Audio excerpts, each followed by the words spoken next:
Episode 6 परिणाम। Quinn को यह पूरा नाटक बेहद हास्यास्पद लग रहा था। उसके लिए यह बिल्कुल स्पष्ट था कि जेन के हाथ में मौजूद टैबलेट में उसके पिछले स्कूल से उसके बारे में पहले से ही सारी जानकारी मौजूद थी। उन्हें पता होना चाहिए था कि उसके पास कभी कोई क्षमता नहीं रही थी और उसकी आर्थिक स्थिति कभी भी उसे कोई क्षमता खरीदने की अनुमति नहीं देती थी। और फिर भी वह उसके सवाल का जवाब देने में उलझन महसूस कर रहा था। मिलिट्री स्कूल आने से पहले क्विन ने खुद भी थोड़ी रिसर्च की थी। पीटर के विपरीत, वह पहले से जानता था कि सेना बिना किसी क्षमता वाले सभी छात्रों को उनकी अपनी क्षमता की किताब मुफ्त में देती थी। हर व्यक्ति को एक लेवल एक अर्थ क्षमता की किताब मिलती थी। इस तरह पीटर जैसे सभी छात्र अचानक सेना के कर्जदार हो जाते। इतना ही नहीं, सेना के पास लगभग सभी अर्थ प्रकार की क्षमता की किताबों और उनसे संबंधित स्किल की किताबों पर भी नियंत्रण था। दूसरे शब्दों में, अगर तुम कभी अपनी ताकत बढ़ाना चाहते, तो तुम्हें सेना के प्रति वफादार रहना पड़ता और बदले में वे तुम्हें और अधिक शक्ति देते। क्विन को अपनी किताब से वह सिस्टम मिलने से पहले ही उसने इसे स्वीकार करने का मन बना लिया था। भले ही वह 2 साल बाद सेना में शामिल न हो, फिर भी अर्थ क्षमता अपने पास रखना उपयोगी होता। इसके साथ किसी को जल्दी नौकरी मिल जाने में सक्षम होना चाहिए था क्योंकि अर्थ क्षमता निर्माण कार्यों में उपयोगी थी। और यही समस्या आ गई। क्विन के पास पहले से ही एक क्षमता दिखाई दे रही थी, जिसका मतलब था कि वह कोई नई क्षमता सीखने में असमर्थ था। जो क्षमता की किताब वे उसे देने वाले थे, वह व्यावहारिक रूप से बेकार थी।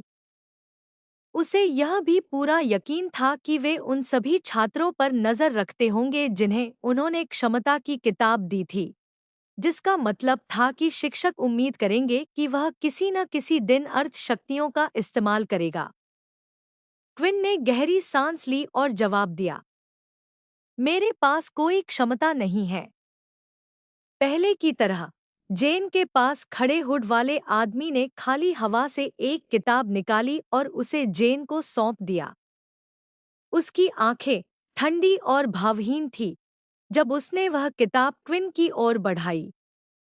क्विन ने जेन से किताब ले ली, लेकिन अचानक उसके सामने एक और स्क्रीन दिखाई दी। इस क्षमता को सीखने में असमर्थ। क्या आप इस किताब को 10 EXP में बदलना चाहेंगे? क्विन को सिस्टम के पहले संदेश की कुछ हद तक उम्मीद थी, लेकिन दूसरा संदेश वास्तव में उसे हैरान कर गया। वह सचमुच किताब लेकर उसे EXP के रूप में इस्तेमाल करने के लिए बहुत उत्सुक था, लेकिन वह जानता था कि बाद में उससे सवाल पूछे जाएंगे। माफ कीजिए, लेकिन मुझे यह नहीं चाहिए, क्विन ने कहा और किताब वापस जेन को सौंप दी। इंस्ट्रक्टर ने उठी हुई भौहों के साथ उसकी ओर देखा। यह उसके किसी भी तरह की भावना प्रदर्शित करने में सक्षम होने का पहला संकेत था। इंस्ट्रक्टर के रूप में काम करने के अपने 5 वर्षों में यह पहली बार था जब किसी बिना क्षमता वाले व्यक्ति ने किताब लेने से इनकार किया था। कृपया मुझे एक पल दीजिए। जेन उन छात्रों के समूह से दूर चली गई, जो सभी क्विन को ऐसे देख रहे थे जैसे वह कोई अजीब प्राणी हो। जब वह उनसे पर्याप्त दूर चली गई, तो उसका हाथ उसके कान की ओर गया और उसने अंदर मौजूद इलेक्ट्रॉनिक उपकरण को सक्रिय किया। क्विन टेलन नाम का एक छात्र क्षमता की किताब स्वीकार नहीं करना चाहता। मैं इस असामान्य मामले से निपटने के तरीके के निर्देशों की प्रतीक्षा कर रही हूँ, जेन ने अपने ईयरपीस में बोलते हुए पूछा। उसे मजबूर करने की कोई जरूरत नहीं है। बस उसे परीक्षण देने दो और अगर वह क्षमता दिखाता है तो वापस रिपोर्ट करना। दूसरी तरफ मौजूद रहस्यमय आदमी ने उसे निर्देश दिया। जैसे ही उस आदमी ने कॉल समाप्त की, वह यह सोचने से खुद को रोक नहीं सका कि यह क्विन एक दिलचस्प छात्र लग रहा था। उसने संबंधित फाइल की जांच करना शुरू किया। जिसने उसे उलझन में डाल दिया। उस छात्र के पास कोई क्षमता नहीं थी और उनके शोध के अनुसार उसका प्योर समूह के साथ भी कोई संबंध नहीं होना चाहिए था। देखते हैं कि तुम इस क्रूर दुनिया में कितने समय तक जीवित रह सकते हो, क्विन, उस आदमी ने खुद से कहा और अपनी सीट पर पीछे की ओर झुक गया। जेन ने अपनी पोशाक ठीक की और छात्रों के समूह की ओर वापस चली गई। आप सभी को इंतजार करवाने के लिए माफ कीजिए, जेन ने कठोरता से कहा। फिर वह क्विन की ओर मुड़ी।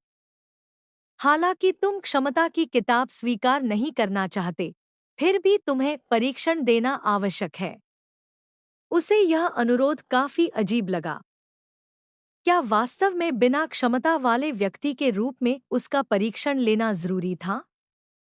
ऐसा लग रहा था कि वे केवल इसलिए चाहते थे कि क्विन आगे बढ़े क्योंकि उसने उनकी मदद से इनकार कर दिया था और वे उसे अपमानित करना चाहते थे। उसे छोटा और महत्वहीन महसूस कराने से शायद वह खुद सेना के पास जाने और अंततः उस क्षमता की किताब के लिए भीख मांगने लगे जो वे बांट रहे थे। कृपया मेरे साथ आइए। जेन क्विन को मैदान में थोड़ा और आगे ले गई, जहां क्विन ने देखा कि जमीन में विशाल गड्ढे थे, जलने के निशान थे और जमीन के कुछ हिस्से ऐसे झुलसे और जले हुए थे जैसे वहां कोई आग लगी हो। यह सब पिछले उम्मीदवारों के परीक्षण के दौरान हुआ था। कृपया अपने सामने मौजूद लक्ष्यों को जितनी जल्दी हो सके नष्ट करें, जेन ने उसे निर्देश दिया। परीक्षण तुरंत शुरू होगा। जैसे ही जेन ने बोलना समाप्त किया, बंजर भूमि के आसपास अलग-अलग स्थानों पर जमीन से 3 लक्ष्य अचानक बाहर निकल आए। वे धातु के गोल लक्ष्य थे, जिनके बीच में एक लाल बिंदु था। समस्या यह थी कि जब क्विन ने लक्ष्यों को देखने की कोशिश की, तो दूरी में सब कुछ धुंधला दिखाई दे रहा था। उसने महसूस किया कि उसकी परफेक्ट दृष्टि अचानक उतनी परफेक्ट नहीं रही थी। क्या ऐसा इसलिए है क्योंकि मैं धूप में बाहर हूँ? क्विन ने सोचा। क्विन के पास कोई विकल्प नहीं था, इसलिए वह धीरे-धीरे प्रत्येक लक्ष्य की ओर दौड़ा और एक-एक करके उन्हें अपनी मुट्ठी से मारा। जैसा कि उम्मीद थी, उसका समय बेहद धीमा रहा। इसके बाद जेन ने उसे 2 अन्य परीक्षण पूरे करने के लिए कहा। दूसरा परीक्षण उसकी शक्ति से संबंधित था। उसे केवल एक विशाल ड्रम जैसी मशीन पर मुक्का मारना था। क्विन ने अपनी पूरी ताकत लगाई और जितना जोर से मार सकता था, उतना जोर से ड्रम पर मुक्का मारा। ड्रम कंपन करने लगा और अंततः एक छोटी सी आवाज निकली, जिसके बाद उसके बीच में एक डिजिटल संख्या दिखाई दी। शक्ति 5, जेन ने घोषणा की और इसे अपने टैबलेट पर दर्ज कर लिया। अंतिम परीक्षण के लिए सामने की ओर कई छेदों वाली एक बड़ी गोलाकार मशीन थी। वह जमीन को छुए बिना उसके ऊपर हवा में तैर रही थी। जैसे ही परीक्षण शुरू हुआ, मशीन ने परीक्षण देने वाले व्यक्ति की ओर होलोग्राफिक कांटे दागने शुरू कर दिए। क्विन को बस जितनी देर तक संभव हो सके उन कांटों से बचना था। मशीन लेवल बढ़ाती गई और अंततः और तेज हो गई तथा अधिक कांटे बाहर निकालने लगी। यह एक यातनापूर्ण प्रक्रिया थी और क्विन जल्द ही बचते-बचते थक गया और उसे एक कांटा लग गया। मशीन घरघराई और काम करना बंद कर दिया। चपलता 5, जेन ने इस बार घोषणा की और एक बार फिर इसे दर्ज कर लिया। क्विन ने जेन के मुंह से निकले शब्द सुने और सोचने लगा कि क्या उसके द्वारा दिए गए अंकों के बीच किसी तरह का संबंध था। इस परीक्षण में चपलता पर ध्यान केंद्रित किया गया था और उसे 5 अंक मिले थे, जो उसके सिस्टम में मौजूद चपलता के समान था। पिछले परीक्षण के साथ भी यही हुआ था, जिसमें उसकी शक्ति 5 सामने आई थी। क्विन ने मन ही मन आह भरी। काश वह ये परीक्षण रात में दे पाता, तो सबसे अधिक संभावना थी कि उसके अंक दोगुने हो जाते। हालांकि अगर उसकी क्षमता वास्तव में ऐसी थी जो उसे विकसित होने की अनुमति देती थी, तो वह हमेशा उस परीक्षण को दोबारा देने की कोशिश कर सकता था। क्विन टेलन, तुम्हारा वर्तमान कुल पावर लेवल एक क्षमता उपयोगकर्ता का है, जेन ने उसे बताया। क्विन ने अपनी मुट्ठी भींच ली और वापस जाकर बाकी लोगों के साथ खड़ा हो गया। वह जानता था कि लेवल एक उपयोगकर्ता के रूप में उसके आने वाले दिन कठिन होने वाले थे, लेकिन उम्मीद थी कि समय के साथ यह बदल जाएगा।